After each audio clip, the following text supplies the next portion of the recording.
saying that Vegas Rave is going to be right in 2024. But like the whole thing, why? Well, I guess the whole thing, like Vegas, he was trying to make it this way, but Vegas Dave versus Gary Vaynerchuk. I don't know, like, how do you think they've influenced the hobby in a sense? Well, I don't know. I mean, I don't, because there's different, the hobby is on the one hand, it's this deeply rooted thing that's been around for 100 years. And in another sense, there's like this more recent kind of spike in things that have happened of new people getting involved from kind of a prospecting kind of there's gold in those hills kind of prospecting mentality, more recently, and most of those people have kind of like gone off. So I feel like the influence, it was temporary. It's like this period of time where a bunch of people came in and engaged in this space for a couple of years, and then they left, and then everything kind of goes back to where it was before a little bit. Maybe a few people stayed, and some other people, some things changed still from that. But I feel like it was more of a temporary thing, and now things are going back to a little bit more sanity. Yeah, I would say so. The thing, I guess the reason why I made the video with Vegas Dave is that I'm pretty sure he played a role in like manipulating the market, because he sold the Mike Trout for like over $1 million. I guess he was the first one to saying that car he's paid $100,000 for was going to sell for over $1 million. And then he works in like the gambling industry. I don't know. I don't but like there's certain things just seem kind of sketchy with that. Gary Vee, I think, is maybe more honest in a sense, where he was really trying to like help people, and I think people who took his advice probably made a lot of money. And I think a lot of stuff he did warn people about prospecting and stuff like that, and maybe inch more towards vintage.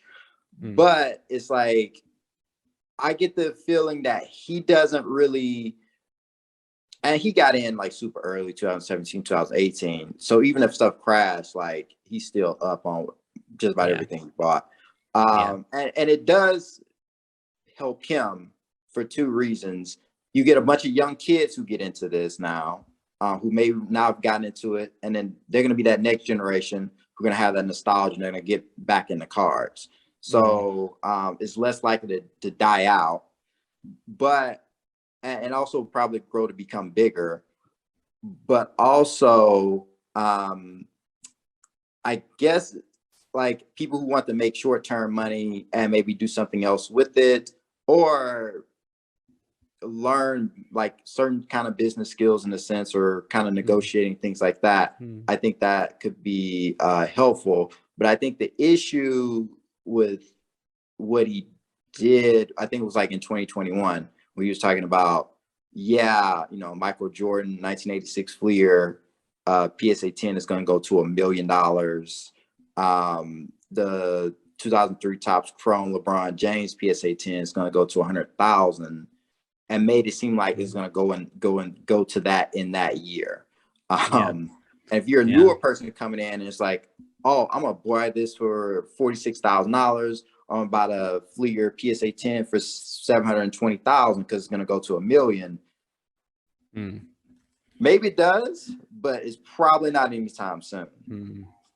I feel like with all this that's happened in the last couple of years, though, there's been a lot of like learning within the collectors community where I don't think the same patterns could necessarily be repeated again. I mean, before, when people came in, there was not much, a lot of people were coming in without any knowledge or background experience, and they were just kind of following the guidance of some of the voices that were bigger, like a Gary Vee, or a few other places. They were following those a bit blindly, just kind of, and it was working because everything was working. No matter what it was working because everything was going up. So you could listen to the worst advice and you were still making money. So you just keep listening to that advice. But I think now it's changed, and the people who have stuck through it, and as things have come back down again, and the people who are still there, they've learned through that experience, you know. And the people who were already here before that, I think they also didn't quite get caught up in the hype as much, but the new people got caught up in the hype.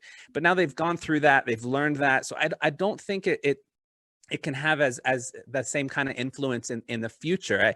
I think that the kind of market manipulation that I'm more concerned about now is less about the specific voices pushing this and that, and more about the things like shill bidding. Like shill bidding is a massive thing. I remember I was doing a video a while back just for fun. I was looking at, like, for the first 3 months of 2022, like what basketball players had the highest card sales, and I was looking at like their top 10 sales. So I was going through like the top 10 most expensive cards from like some of the top players in the league, and I kept coming across cards again and again, like 10% of the cards probably, that were really suspect for shill bidding. It was really eye-opening to me, because I knew shill bidding was a thing, but I didn't quite realize how all pervasive it really was. And those kind of things worry me, I think, in a deeper sense, because that skews the data, you can't, you can recognize if somebody's trying to push something, or you can recognize like how somebody is influencing a narrative, and you can step back from that and still make a decision separate from that. You can see, okay, is this happening because of this narrative, or is this happening because of something else? And if it, you can make a wise decision. But when the data is just not to be trusted, then it's hard to know it's hard to know what to do. So it's hard to know what's real, and so that's the kinds of market manipulations that at this stage I feel are more big deals, and have a bigger influence on things. True. I think what may happen is people would just, because I think a lot of people kind of came in starry-eyed, and now things are going down. People are starting to become more realist, and they're going to be better at identifying shill bidding, because I'm pretty sure there's a lot of people. I mean, I've gotten burned because of shill bidding or whatever. So like there's like a UFC card I bought, and I really thought I was getting a deal, because I got like a serial number I got a much rarer card and a much better card for like a little bit less than the same price of this other card, where 2 of them sold. Well, one was kind of shill bid and the person didn't pay. And then the other one, I guess someone thought like, oh, that sold for that, then I'm going to buy this same thing for a little bit cheaper. And they really got burned. But it's like, is one of those things, because I get it, because like, even if you're not an investor, if you're just strictly a collector, like you don't want to like overpay for stuff if you don't have to. I think shill bidding, because the issue in the market is unregulated, and I don't think it's going to get regulated anytime soon. And that's pretty much what all collectibles, pretty much all online auctions. And I think people will have to be able to identify shill bidding earlier. I remember I did this with, because I looked at a few other types of cards. I kind of mentioned Pokemon and Yu-Gi-Oh, Dragon Ball Z, stuff like that are kind of have their own little niches. And I remember I was trying to bid on an item, and I was like, this person is super aggressive. So I just put a super high bid on, like much over anything, because this was about a couple years ago. This was when you could retract the bids. I think I put like $10,000, and somebody bid it up all the way to $10,000, and I just like retracted the bid. I'm like, what the freak is going on here? Like, and then I did I did not try. It was like for a Yu-Gi-Oh box or whatever, and it looks like multiple of the cards like end up selling or whatever, and I'm like, what the freak?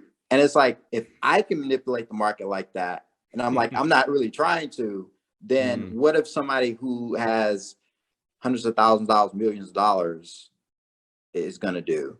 Like in a PMG or something where there is, a lot of money that's invested in those kinds of cards. And the other thing is, the issue I had on eBay when I was selling, that's why I really don't sell as much on eBay anymore, is because like someone would buy a card from me, and they would pay a little bit less of comps or right at comps or whatever what it's selling for. And then I'm thinking, cool, got a transaction sold for $2,000. I bought it for $1,000 months ago. Cool, good flip or whatever. And then a week later or something, or 3 days later, they're like, oh, this case has a scratch on it or whatever. So I want to refund. And I don't even see the scratch in the photo. And I'm like, it's eBay. So I gotta they gotta return it and I gotta give them the refund.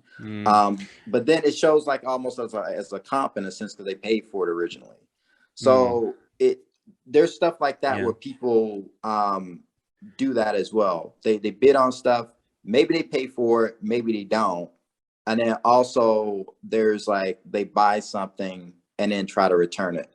The other one is maybe you have some friends and they put it for a high price and maybe they lose a little bit of money for like sales tax or something. And your friend buys your item from you and then they Venmo you or PayPal you later on or whatever to give that comp. And I think that happened in January 2020, February 2020, maybe it was March or April, when soccer was exploding. And it was like the Prism World Cup stuff. And it was like Messi, Ronaldo. And I was like, this doesn't make any sense. Like, why isn't, Ronaldo's 2003 rookie cards in the sense of 2002 cards really going up? Why does it seem like it's staying stagnant? There was show bidding going on with that too. But why is this more like stagnant in a sense? And like, why is the World Cup stuff just exploding in a sense?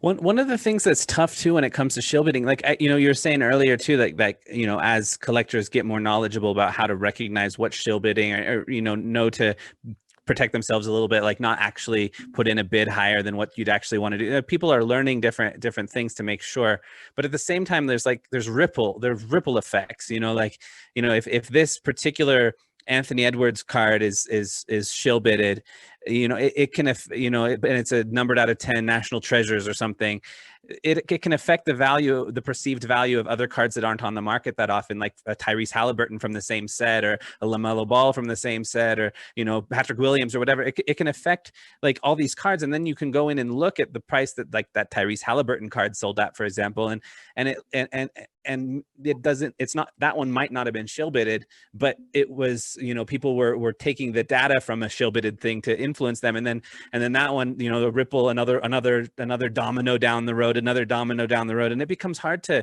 kind of gauge like how to, if it's even affected by that, especially for really short printed stuff that doesn't enter the market that much, because you have to widen your search if you're trying to figure out, what's the actual comp on something. So it can become almost impossible to identify, if there's somewhere along that path there was a ripple that was a shill bidded ripple that affect the whole chain. That's a little tough. So that's why I think you have to kind of like step back from the comps a little bit. You can't like, you can't just, you have to think a little bit more through it, and see, okay, does this make sense based on other things, other factors, and what I understand of what's going on in the market at large, because the cards are not separate from each other. They're all part of this interconnected ecosystem. And if something is stands out in a weird way, there's a good chance that there was some sort of market manipulation somewhere along the path that caused that to happen. I think you kind of have to have that awareness, when you're going in to make your decision on something.